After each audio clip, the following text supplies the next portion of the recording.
systems engineering degree and playing football, he spent years as a Black Hawk helicopter pilot. When it came time to transition out, he had the humility to start with a SkillBridge internship, telling his now boss he was willing to do anything, from cleaning floors to designing race cars. That willingness to learn, combined with his technical background and military leadership experience, landed him at the center of one of NASCAR's biggest transformations, the rollout of the next-gen car. Now he travels to several race weekends a year, working directly with NASCAR teams, ensuring safety systems perform as designed, and constantly learning how every bolt he puts in a car affects the entire sport. This is a conversation about technical careers in sports, the power of starting early in your transition, and why sometimes the indirect path is exactly the right path. Hey, CJ, thanks so much for being with us today. Really appreciate, everything you're doing. Love to hear more about your background overall and just maybe starting with kind of where'd you grow up and getting to West Point and what that looked like.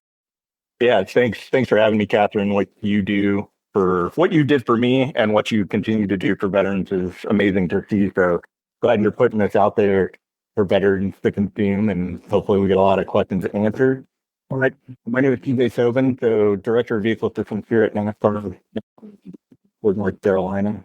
My journey began in North Carolina. I am a quote-unquote Army brat. So my dad homesteaded around Fort Bragg. My family's from Stanford. I grew up around Friday night circle track racing. My cousin raced in the truck series a little bit. So been around the sport for a long time. Been a staple in my life as well as football, and which I played at West Point. But go back, went to North Carolina, then went to West Point, studied systems engineering at West Point. To kind of see multi-discipline engineering across the board. While I was there, I also played football. So that was basically one, stepping into a world that is academically rigorous and also physically rigorous. And then you have on a collegiate C1 sport as well put together. And that was a big learning experience for me. I was very fortunate before I didn't really study, focused more on sports and things that I like to do. So it was definitely a wake up call when I got to West Point and I had to balance all of those things. And like anything, it takes time, right? So whether it be that transition from a civilian high school kid to a military style institution, or going from the military to the civilian world, it's all a process, right? You can't expect to jump straight into it.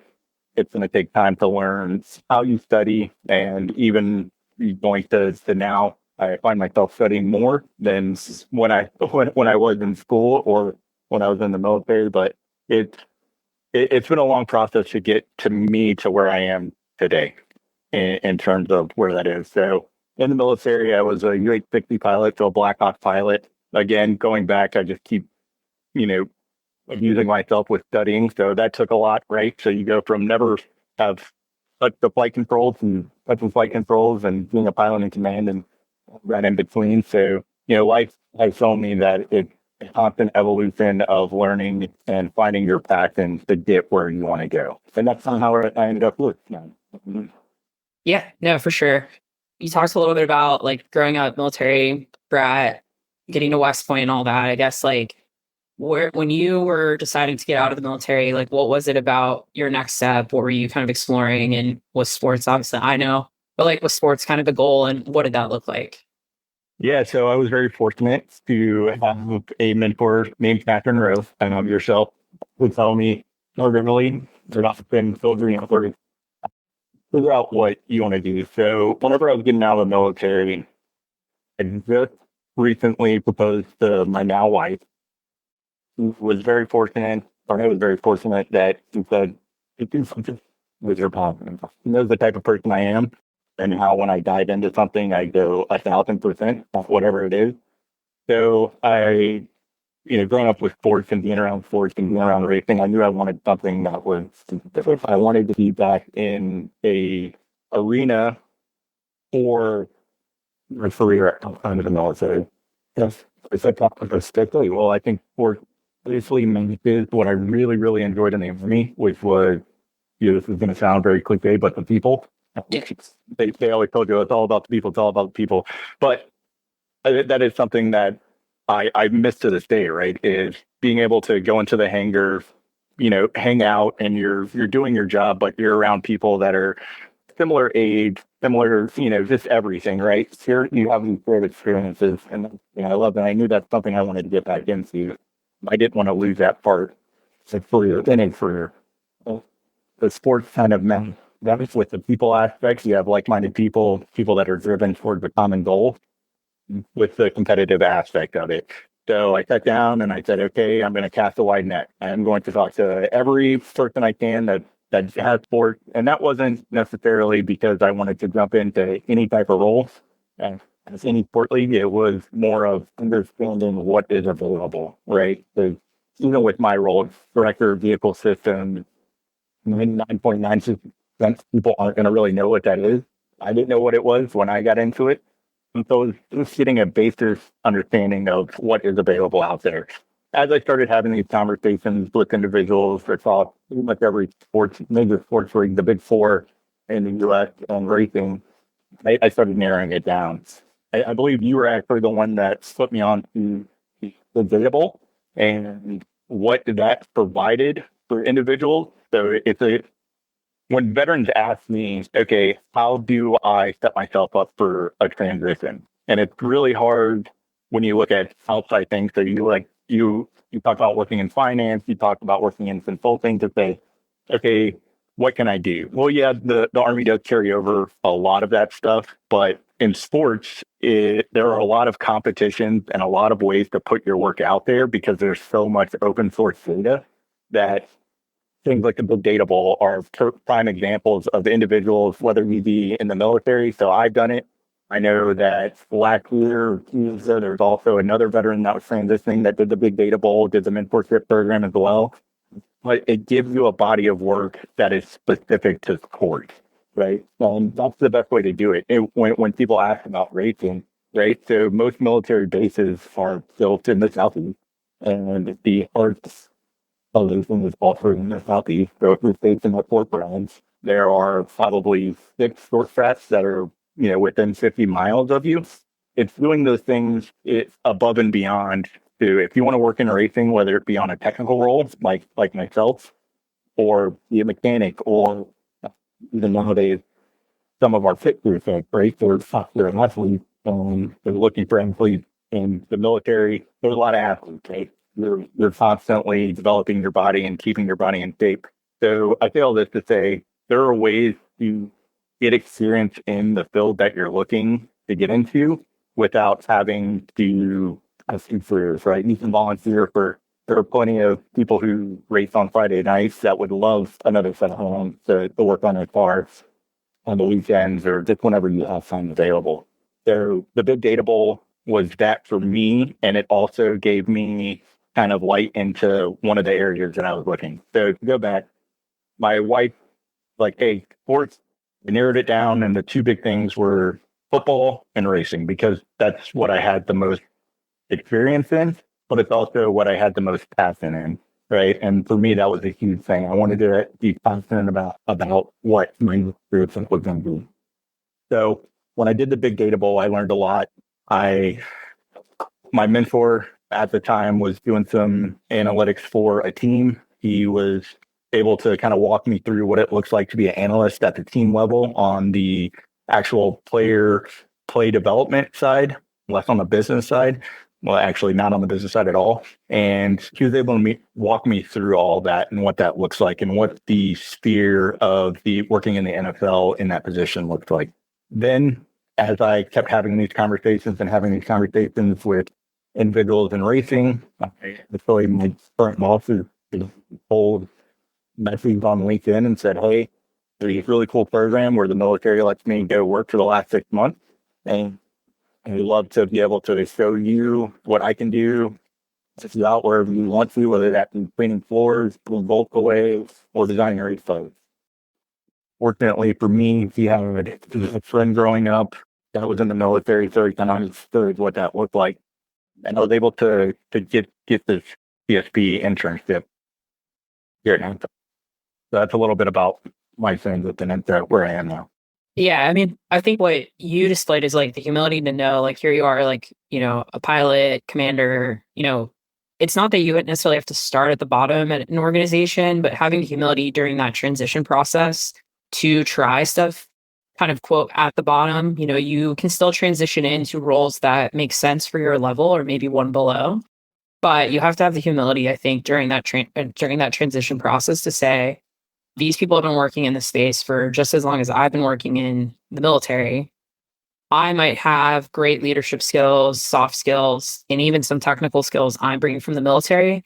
But I think the biggest gap that you fill with some of the different things you did from Big Data Bowl to SkillBridge CSP is figure out what you don't know and then dive into like those specific skills that are going to set you apart. Because when you combine both of those, that's really where the magic of like getting a veteran in your organization is that not only you bring all those soft skills, you're now like double as qualified with those hard skills. So I guess what were some of those skills that you were like, I've got to learn this, like I'm not gonna be able to be successful if I don't learn this outside the military? Yeah, so it goes back to, I say that in jest when I say I'm willing to clean floors. Yeah. I did say something to that effect, right? But it was because of me never had designing a race car, right? So you to do a full introduction and say, hey, I will be your best designer. I will design the next generation of whatever car you put in front of me was unrealistic, right? No matter how much studying I would have done and could have done, it's never going to get me to the level of my boss has certainly been working 30 plus years in racing between IndyCar, between racing. There's just no way for me to say, hey, I will come in and be your best designer. However, I will get the base foundational knowledge before you hire me, before you get me into the SkillBridge program, so that I can hit the ground running. Right. And I think that's the biggest thing with veterans, and they talk about wanting to transition into something specific on a technical side. So I can speak well to the technical side of things. You don't have to hit the ground running, right? If people see your work ethic, which you're gonna have because the grind in the military, no matter what branch you're in, what your job is, it's a grind. And it's just like that in the civilian world. So whenever I got into my role, I realized I didn't touch rated to die in a very, very long time. So at that point in time, it was youth. So it's something I knew I had to get experience. It's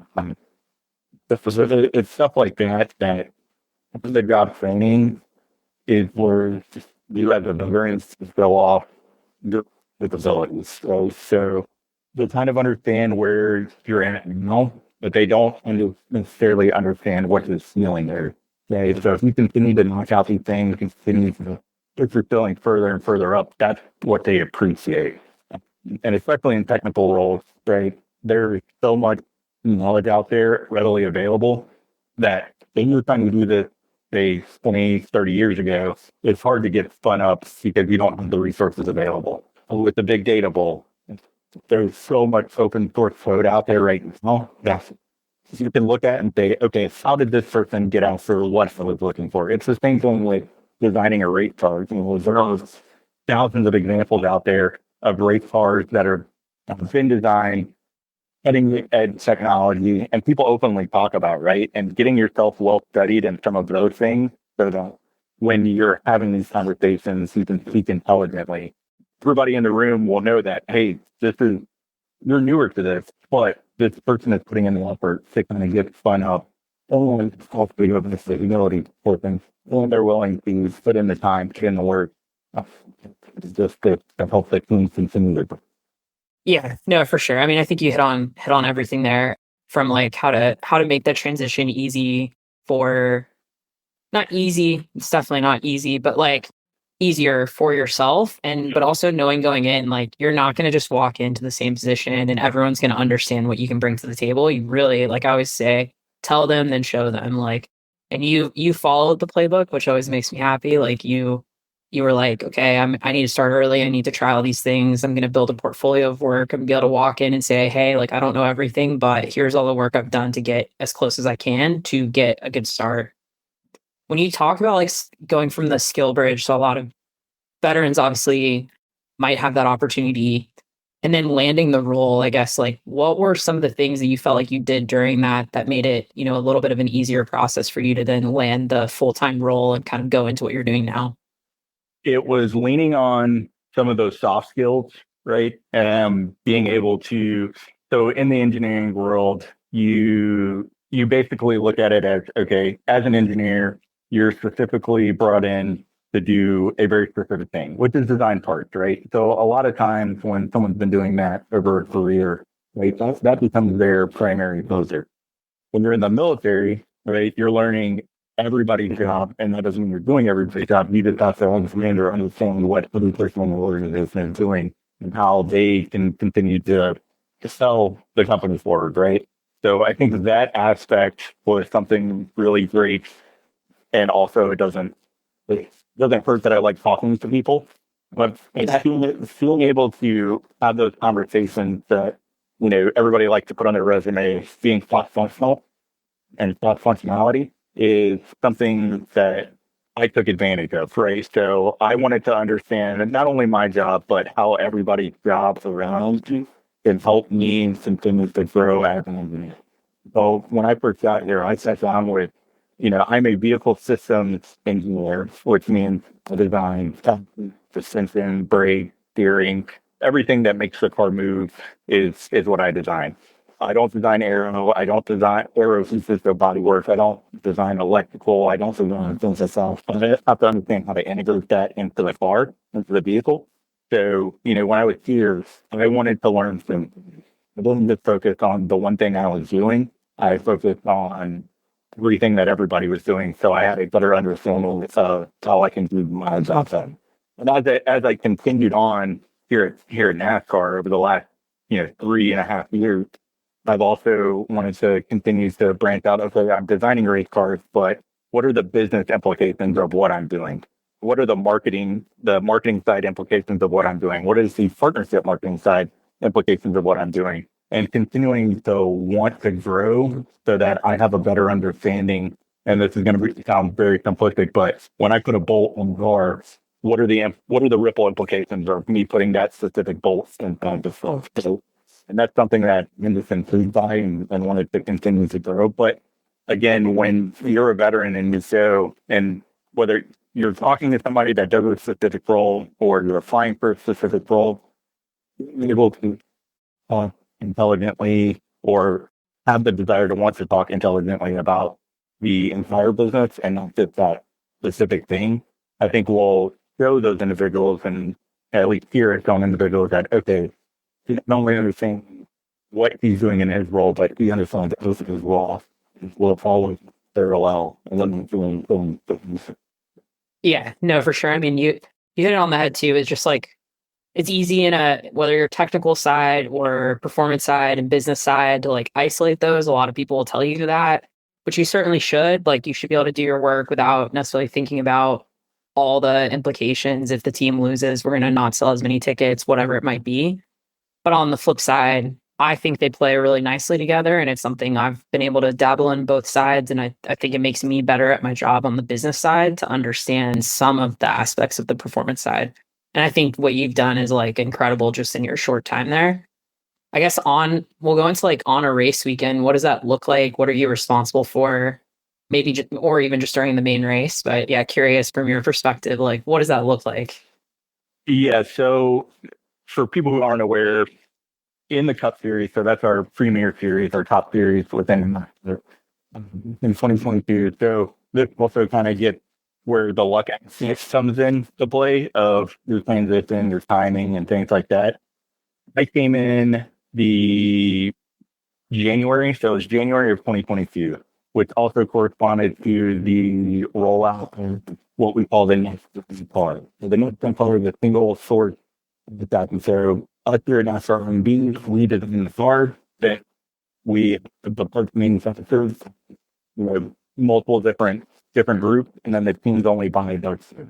So we are responsible for the car. So for the next gen chassis, teams had their own engineer. They would design the car within the confines of our rule book, and then they manufactured it, they designed it, and then brought it to track. So now that we're responsible for designing the car, we're responsible with the help of the industry picking vendors to manufacture the part, we have this responsibility to be at track. So what that means when I go to track is I'm there to talk to the teams about how they're running the car, what questions they have, if we have an update on the car, if we're adding another part on the car, any questions they may have.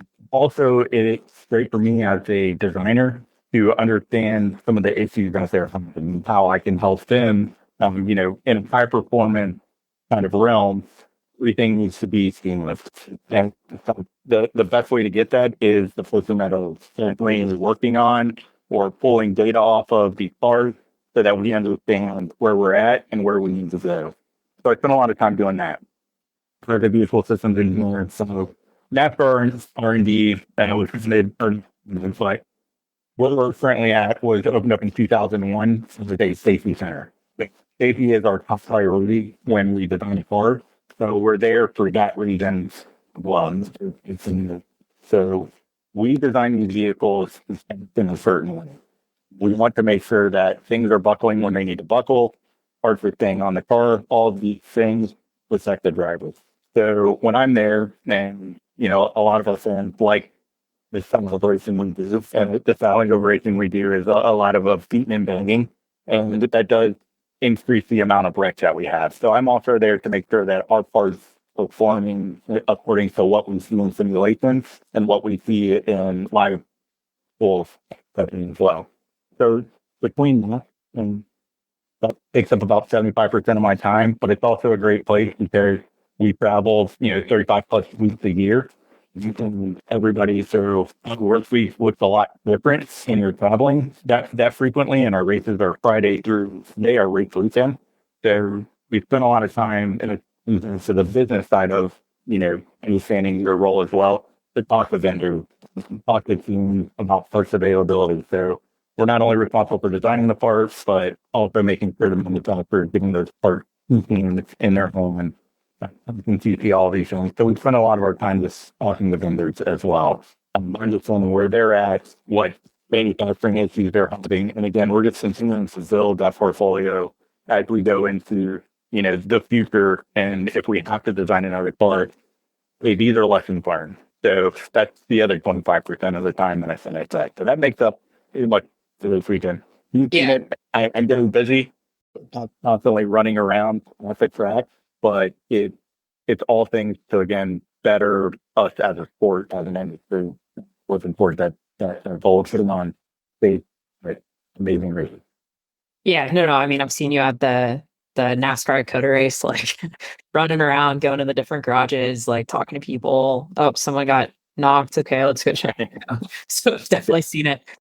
I guess, like, obviously, I've seen you handle that well. But you talk a little bit about kind of the parallels and pressure across like what you were trying to do as like maybe a company commander in the military and the responsibility you had, especially around aircraft, and then what that might look like, from just the pressure and kind of feeling committed to what you're doing and all that. Yeah, so I would say that in a high performance where you're racing so many weeks, right? There are a lot of parallels, and again, why I really like working at NASCAR and within racing is that everything's high tempo, right? So the op tempo is extremely high, but the cycles are a lot shorter. So if something were to happen on the race this weekend, right? And they're like, hey, we need this updated. We have about 4 days to get this updated to then roll in, right? Where when you're in the military, you might have, if you're planning an operation, you might have a week or two. So the op tempo is something that, again, I thought when I was in the military, I was like, I just need to take a knee. But I thrive most in that because I'm also an overthinker. So it allows me to pull the trigger immediately and say, all right, this is what we're doing, and then rolling with it, right? But again, it goes back to lessons learned and sitting down with folks that have been in this industry for a very long time to build that base knowledge of, okay, this isn't new. Things have been at a race weekend. Things have been in the Army. You don't have to recreate the will. You should know how the will was created, then you can adopt what you need to do on the second. So I think that, being a company commander and being the director of vehicle systems engineering, they're pretty close because, again, you're working with transportation, whether it be a helicopter or a race car, right? The complexity on both is pretty high, and you have to understand everything. You don't have to be the subject matter expert, something very specific. But you, as a pilot in command, should understand how an aircraft works. You, as the director of vehicle systems, you don't have to know every bolt that's on that car, but you should know how every system works together on that car, so that when a team does ask you, hey, we're having this issue, don't know what's going on, it's like, okay, so let me blow this up, think about it, and then bring it back down to where we need to focus. I mean, that's probably been the greatest kind of carryover, is understanding that as a pilot and a company commander. And Yeah, no, for sure. I mean, I think there's things like every day that I remember like having to do. Obviously, it looks so much different now, so much or so like very different than what it did. But like at the same time, there's similar aspects of what I'm doing every day in terms of like taking technical concepts, trying to stream them all together, explain them to different audiences. Like, and I think you've always exhibited just like such a skill for that. I guess, thank you. shifting to more of like the advice and like future and things like that, kind of what, you've given a lot of advice throughout, I think weaving it in and all that, but like, is there anything specific that you're like, when someone has maybe a STEM or engineering background, wants to go into more of a technical career in the sports industry, like what's just some like overall things that you think are super helpful to look at? So the first thing, and this is conversations that I've had with multiple veterans or individuals that are transitioning out, is it's not too late to get into a technical role. And it's they line it off that this will never happen again, right? Like all it takes is you having the desire and want to do a technical role, and you can fit in, right? You're gonna have a lot of the soft skills while going into the, that's an engineer. Young engineers start out for the first 5 to 10 years, and all they're doing is they're hooking the computer and they're designing it. So while they're doing that, you're in the military and you're building a lot of those soft skills, those project management skills, things like that. So you're not as far back as you think. Like when I came out, I was like, I'm going to be so far behind because I haven't touched any of this, right? I've been doing the company commander thing for the last 18 months. I've been doing all this other stuff, but a lot of those skills, the hard skills, so the technical skills, again, because there's so many resources out there, you're not going to get to the young engineer that's been doing it for the past 10 years overnight, but you're going to be able to set this up more quick than them trying to set this up with the soft skills and being in charge of a platoon or being in charge of, an ammo depot or whatever your job was in the military. So you're not as far as the, and it's something that I think every veteran should know. But also with that in mind of, hey, you have to have that humility that we can't come in and say, I'm going to be the lead designer for every project immediately. That's one thing to, as you look at it in your transition, is understanding, once you figure out, okay, hey, these are the type roles I want to do, getting perspective from multiple people, so not only in sports, but on the business side as well. Because like anything, if you want to continue to move up in sports, the technical person, you're going to start kind of skipping off some of the technical responsibility as you continue to go up. So, for a design engineer, you can spend your entire career being a design engineer where all you do is design parts and features. However, if you want to continue to move up, you're going to have to figure out where you fit in. And that's where the whole knowing and understanding the business side of sports comes into play. So that's why I say, if you want to get into it, to a technical role, also talk to the people in that same industry on the business side, so that you kind of understand exactly what's going on and what your projected would look. Yeah. Outside of that, I mean, it's doing what we're doing now. Having conversations with people is 1,000% the most important thing. So you're going to find exposure to what roles are actually out there, what roles, not wouldn't be necessarily your experience, but what you're interested in with any career. And maybe it's just me, but I do a lot better in spaces that even working in NASCAR, I realized that we have departments for weekends. So it's like, know what's out there. If you go into a sport and you're like, okay, well, yeah, I'll take this role. And then you find out, a year later that there's a specific role that you'd be super passionate. If you're passionate about the sport, you're passionate about this role. Just understand what is available to you. And the only way to do that.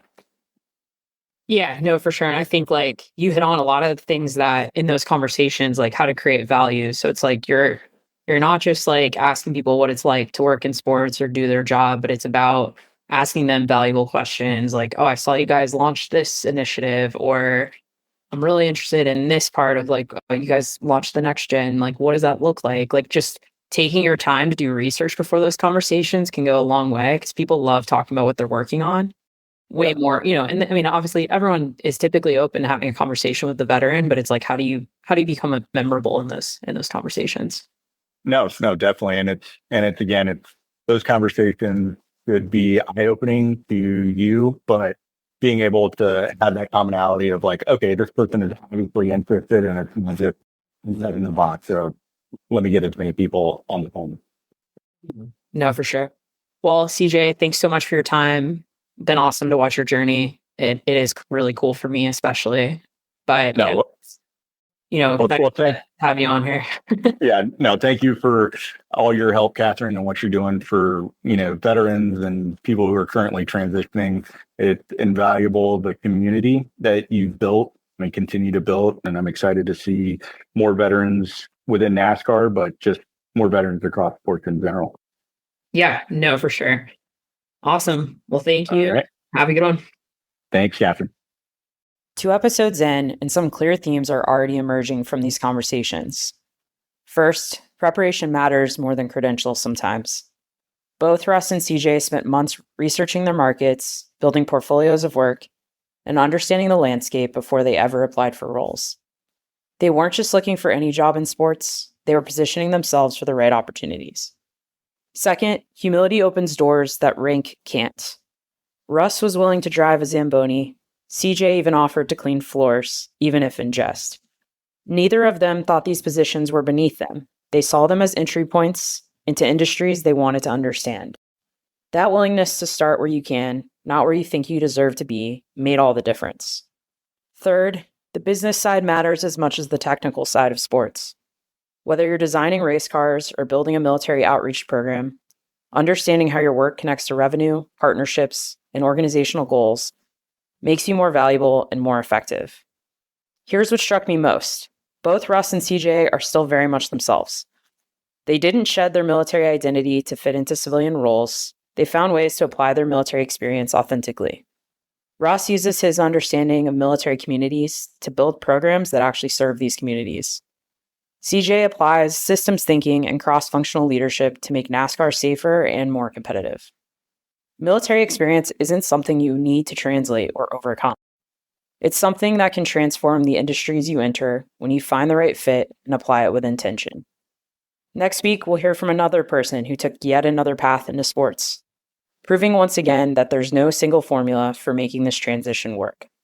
Thanks for listening to Veterans in Sports. If you found this valuable, share it with someone who might need to hear these stories. New episodes drop every Monday wherever you get your podcasts. Have a good one.